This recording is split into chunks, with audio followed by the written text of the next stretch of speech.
देशवासियों को बधाई। सुप्रीम कोर्ट ने केंद्र सरकार की सिफारिशों के बाद अरावली की जिस परिभाषा को स्वीकार किया था उस पर रोक लगा दी है।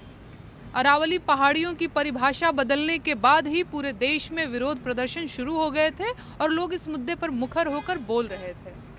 ऐसे में सुप्रीम कोर्ट का ये कदम राहत देने वाला तो है, लेकिन अभी हमें निश्चिंत नहीं होना है।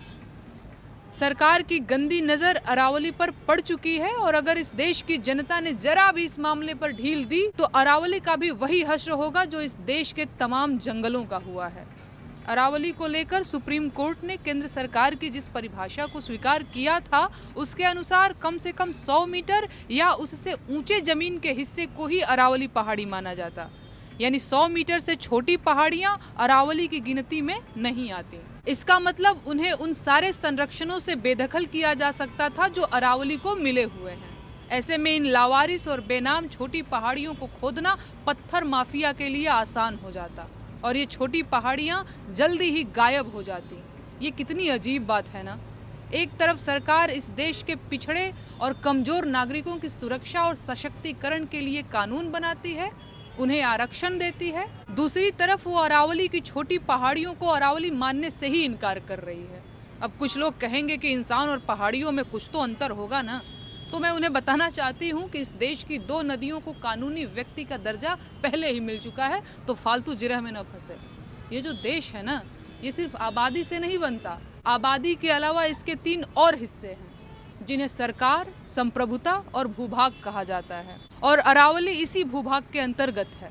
संविधान के अनुच्छेद 51 क में नागरिकों के लिए मूल कर्तव्यों का उल्लेख किया गया है, जिसमें बताया गया है कि भारत के प्रत्येक नागरिक का यह कर्तव्य होगा कि वो प्राकृतिक पर्यावरण की, जिसके अंतर्गत वन, झील, नदी और वन्य जीव हैं, रक्षा करें और उसका संवर्धन करें।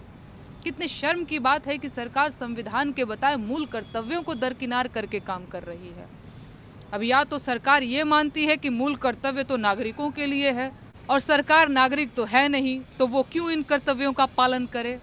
हाँ सरकार बहादुर जी, देश की सरकार देश का नागरिक नहीं है, वो नागरिकों की सेवक यानी नौकर है। तो उसे पता होना चाहिए कि जो कर्तव्य मालिक के लिए तय किए गए हैं, नौकर को भी उसका पालन करना होगा।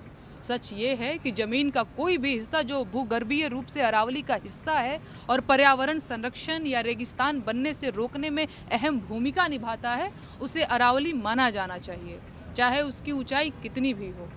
सुप्रीम कोर्ट में इस मामले पर अगली सुनवाई 21 जनवरी को है।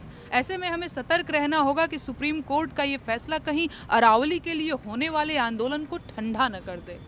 अरावली बचाने की ये लड़ाई अभी खत्म नहीं हुई है। इस मामले पर पूरी नज़र बनाए रखने की ज़रूरत है।